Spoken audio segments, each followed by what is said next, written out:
So today we're talking about the canine biceps brachii, why it's different from the human biceps. The humans has two heads, the dog's only has one, so technically it's a unicep.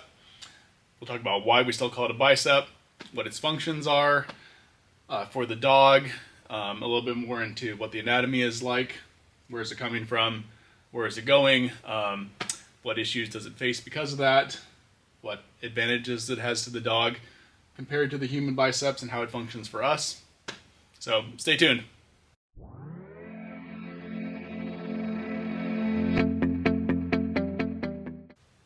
So the canine biceps brachii is the first of three cranial brachial muscles we'll be talking about. The others are the brachialis and the coracobrachialis. We're starting with the biceps because it's probably the most important of the three.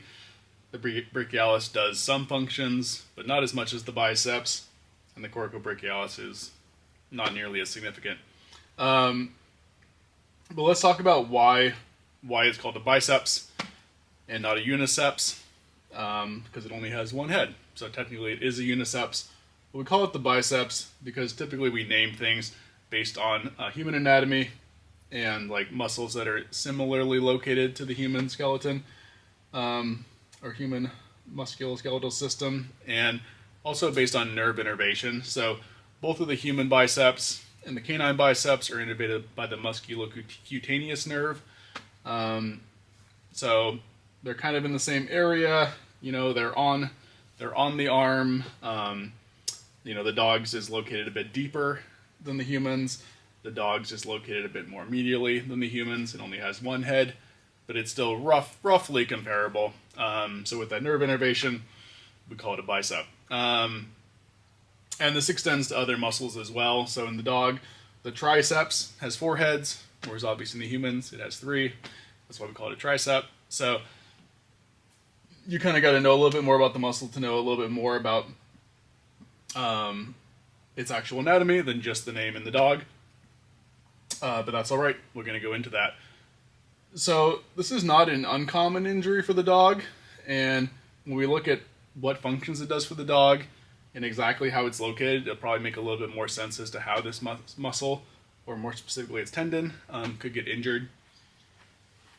So there's basically three functions that the biceps brachii does for the dog. The first, and probably the most important, is to stabilize the shoulder.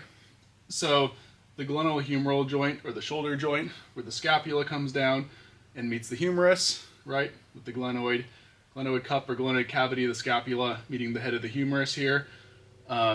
It's a little bit of an unstable joint. It's what's called an incongruent joint, and that means that these two bones, the head of the humerus, the glenoid cavity and the scapula, don't really fit together perfectly. The head of the humerus is actually larger than the glenoid cavity. So unlike, say, the hip joint, right, it's not really a perfect fit, and that makes it more unstable. It also can lead to more movement, which presents some advantages for the dog, but again, it is more unstable. There's also a lot of ligaments here helping to hold this in place. There's the medial glenohumeral ligament here, because again, we're looking at the medial left forelimb. So we're looking at, here's the left forelimb, again in the dog. This is like a leg for them, basically. Well, it is a leg, but for us it's an arm. So if I put my arm down to simulate a leg, we're on the medial side here, and on the left limb. So again, so these medial glenohumeral ligaments here on this side, and on the other side is the lateral glenohumeral ligaments, are kind of weak. So the shoulder joint really relies on a lot of the muscles and tendons around it to stabilize it. So the biceps being one of those main muscles and tendons that helps to stabilize the shoulder.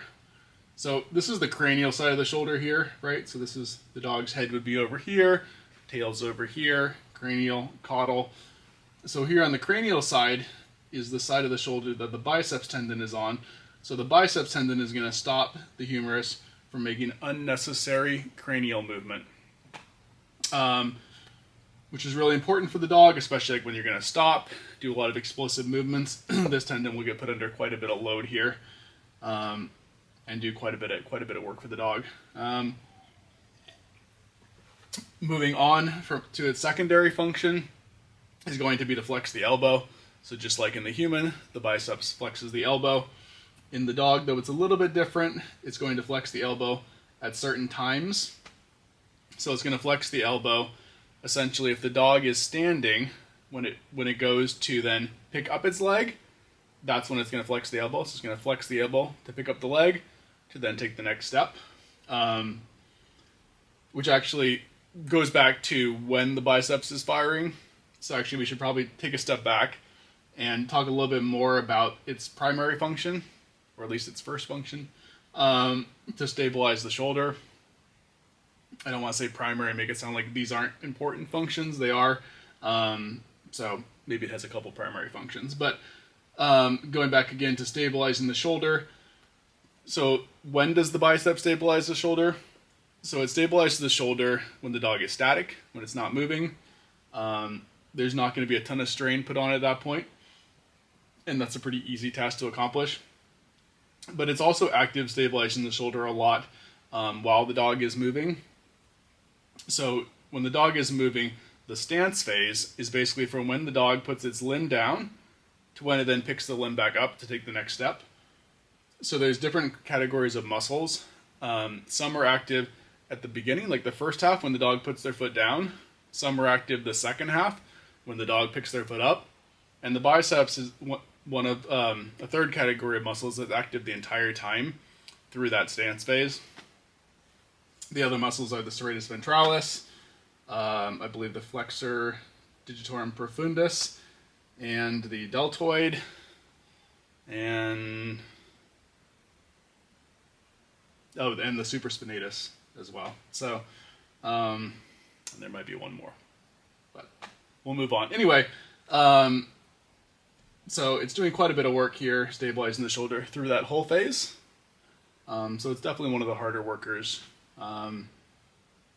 during that period of time. So if we come down here again as well, when the bicep flexes the elbow, it's again when the dog touches down, when it's through the stance phase, when it picks up.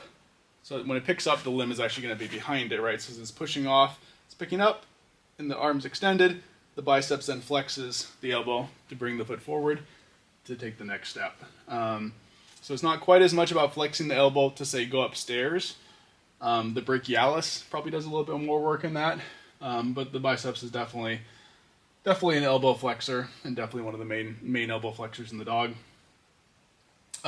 It also works to extend the shoulder, right? So, meaning to protract the shoulder, so to extend the shoulder forward in the dog when it's taking its steps, running, trotting, galloping.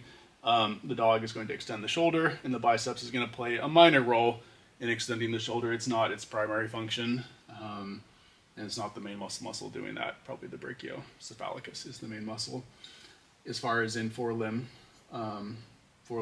extension. But the biceps does play a role there. I would say that's definitely a secondary function compared to elbow flexion and shoulder stabilization. But it's not that it's not that important. Let's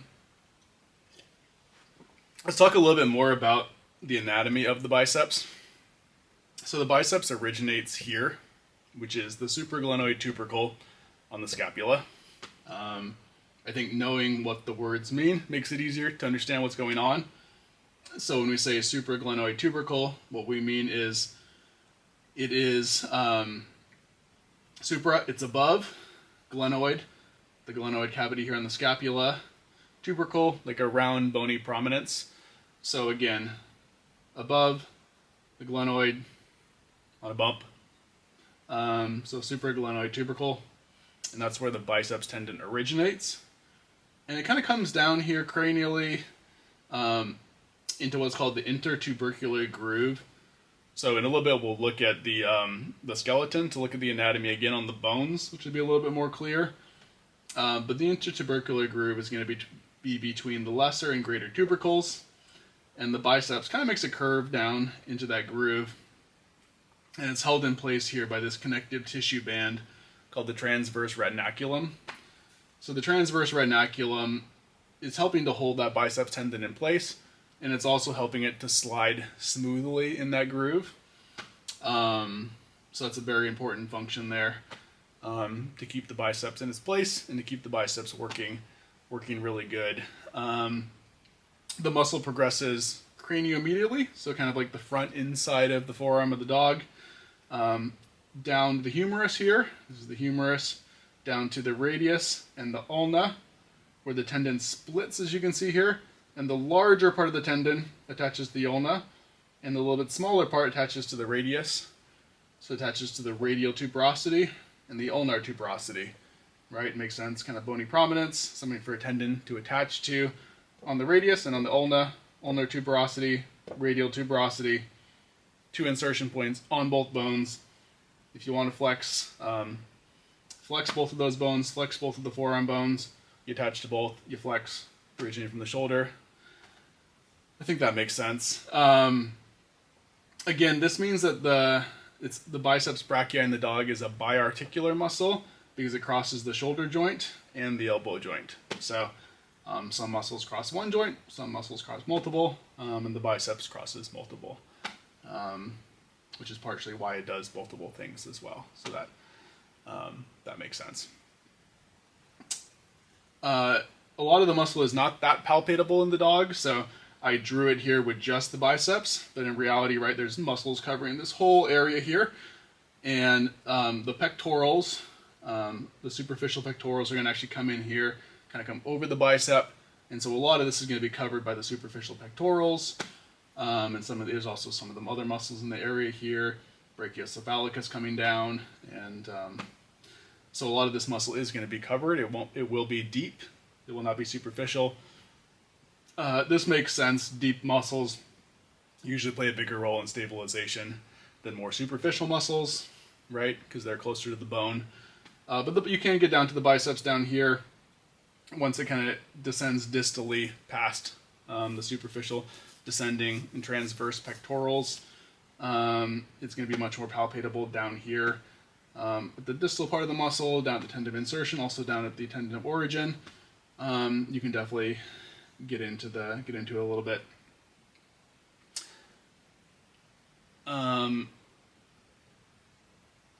So moving on, let's talk a little bit about the muscle belly itself and the muscle type.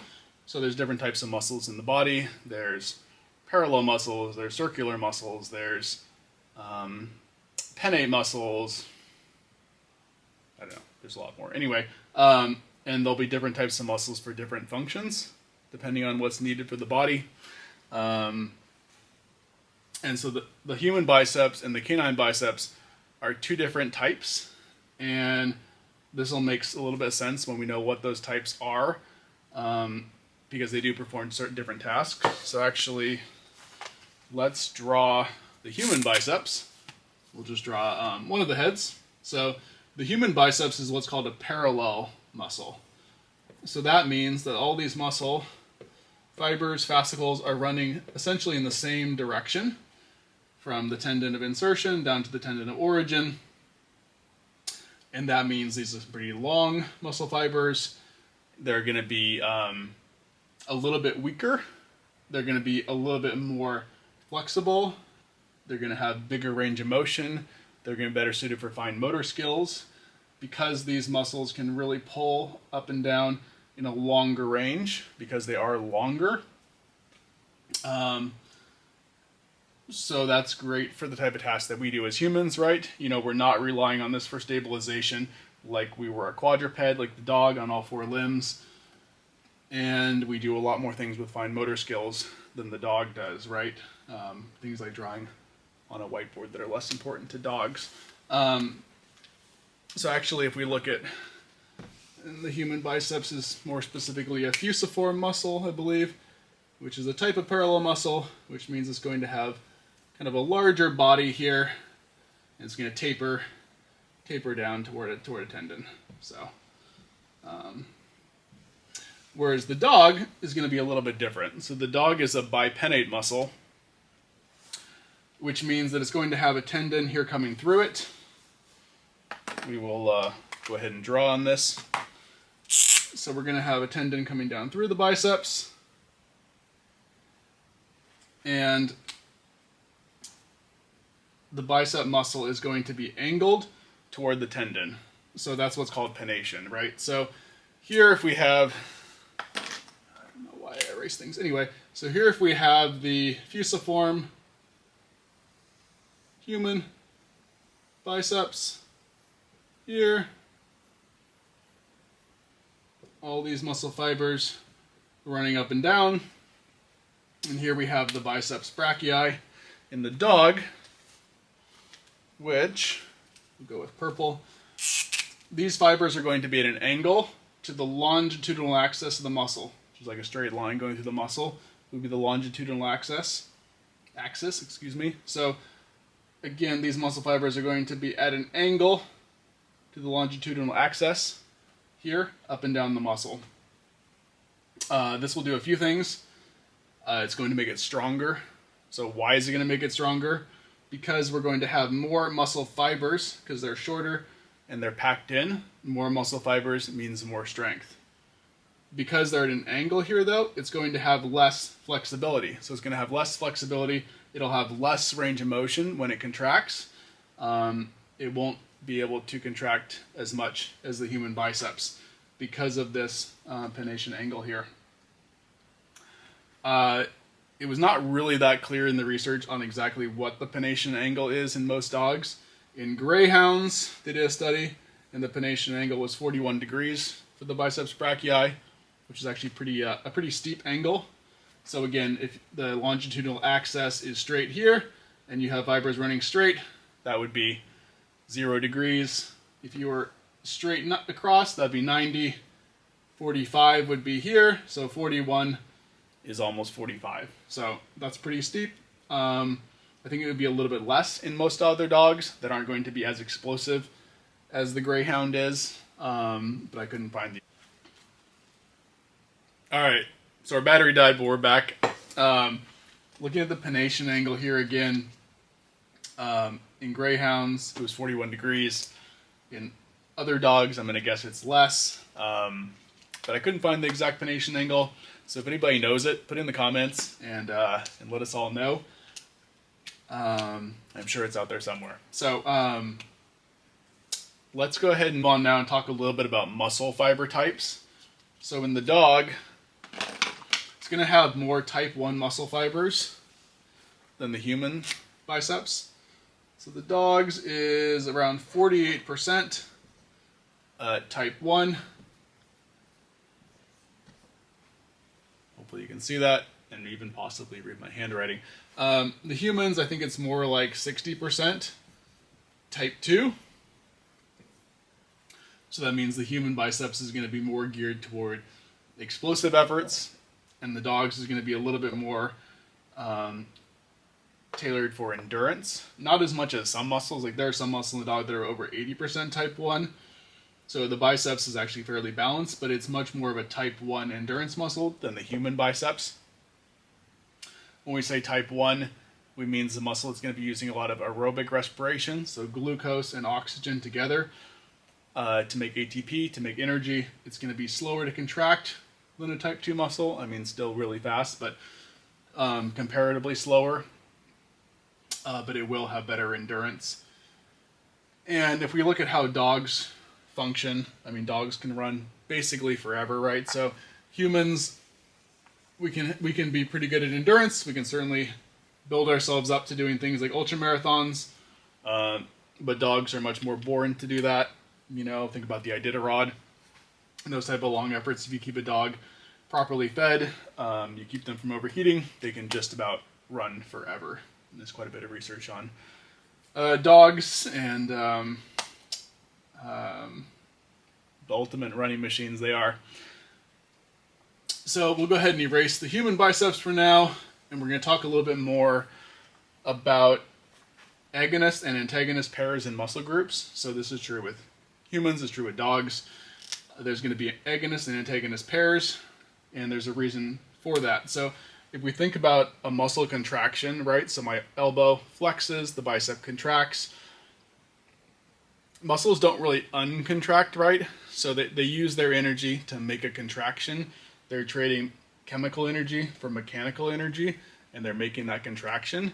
In this case, gravity will bring my elbow back down and extend the limb. But if the gravity wasn't working for me, the triceps brachii here could contract and extend the elbow. So muscles work in those agonist-antagonist pairs as kind of a constant dance between them. So in the dog, as in the human, the triceps brachii over here is going to be its pair, its antagonist pair. When the biceps is the agonist, the triceps is the antagonist. And the triceps actually has 4 heads. So similar naming convention issues as with the biceps. The triceps in the human has 3 heads, so we call it a triceps in the dog. But in the dog, it actually has 4 heads. Some of those heads play a role in stabilization. Some play a role in movement. Overall, they're a very powerful muscle group.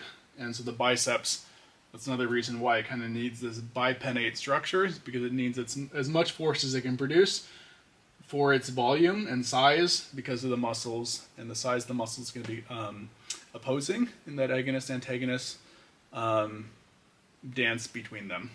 If the triceps is really hypertonic, meaning the muscle has too much tone, it's really tight, that can make it hard for the biceps, because that would mean the triceps wouldn't want to relax, and so the biceps would have to work harder, or its range of motion would be limited, and that's not uncommon to see, especially an older dog that may be overusing their triceps, and thus their gait is going to be a little bit more limited, along with a lot of other reasons, obviously. If we look a little bit more into relevant things, things that are relevant to this muscle, there are some acupuncture points that are on or around this muscle. There's a few, like lung 3, lung 4, I think pericardium 3. We're just going to mention probably the most important of them, which is going to be lung 5, which is going to be basically right down here. So that's going to be right here, basically in your elbow crease, the transverse cubital crease they call it, and it's going to be basically lateral to the biceps brachii tendon, but medial to the extensor carpi radialis, which is going to be coming up here, up the forelimb, the forearm, and so the biceps is going to be right there, just like in the human. Sorry, the lung 5 is going to be right there between the biceps and the extensor carpi radialis, just like in the human. It's a little bit easier if you like flex your arm. You can kind of feel in that crease there, and that's a very popular point, especially for descending lung qi, for clearing lung heat, tonifying lung yin. Probably one of like the main points on the lung channel after maybe lung 9, lung 7, kind of in there with lung 1. So I just wanted to touch on that a little bit. If you were trying to stretch the biceps, typically you would flex the shoulder and then extend the elbow. So you'd be flexing the shoulder back and extending the elbow. That's something someone might use diagnostically, or someone might be just kind of flexing, taking them through a passive range of motion to maintain muscle and joint health. You certainly wouldn't stretch beyond end range. You'd just be going within the range of motion that's comfortable, not trying to push through that, and you'd be doing it when the muscle is warm and relaxed. Massage can certainly benefit this muscle as well, especially if it's getting hypertonic because it's getting overworked. You could do some effleurage, stroking down the muscle to kind of warm it up and relax it.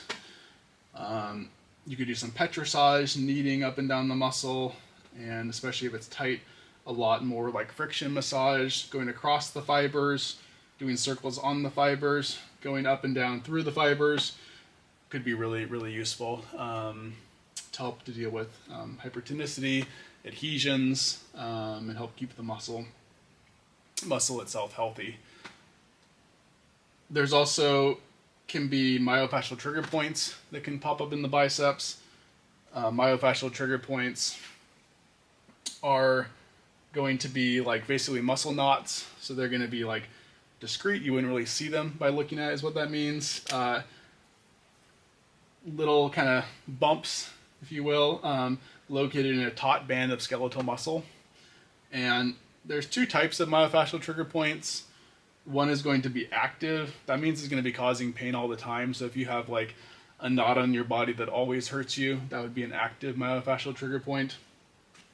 If you have a spot where it doesn't cause any pain, but if you push on it, then it hurts, that would be what's called a latent myofascial trigger point.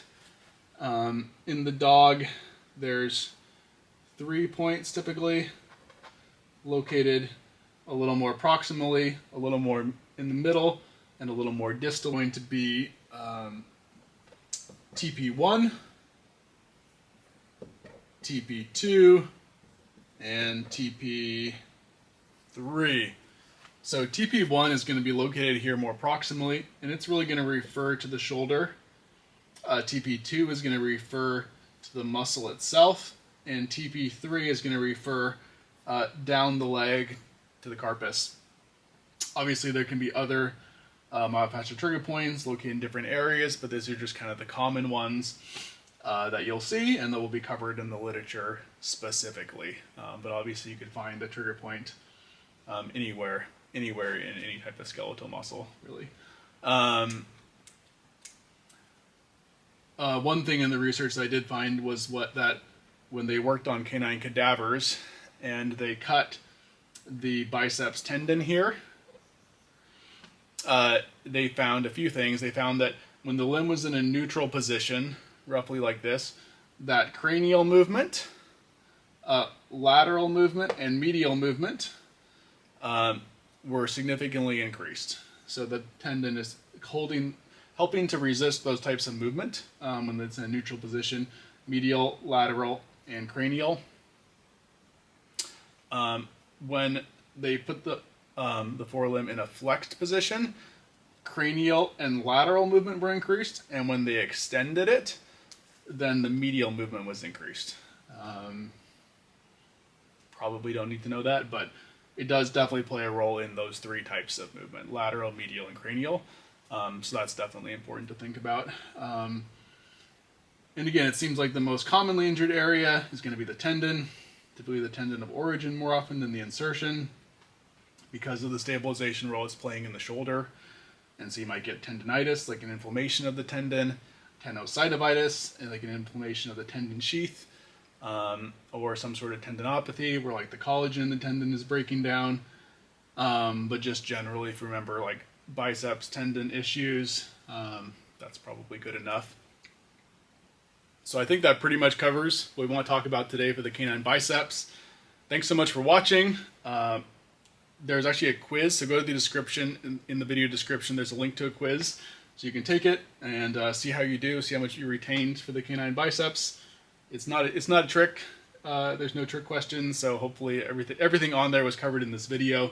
So hopefully everyone will do well on it. Maybe post in the comments, let me know how you did, and that might tell me if there's things that I'm neglecting in the video that I can try to focus on more in the future if everyone's missing certain parts or aspects of the video. Be sure to like and subscribe, and we'll be back shortly to talk about the canine brachialis and then the coracobrachialis, probably 2 separate videos. And I'll be mixing in a lot of different things along with the anatomy that relate to dogs and helping them live better lives. All right, thanks so much for watching.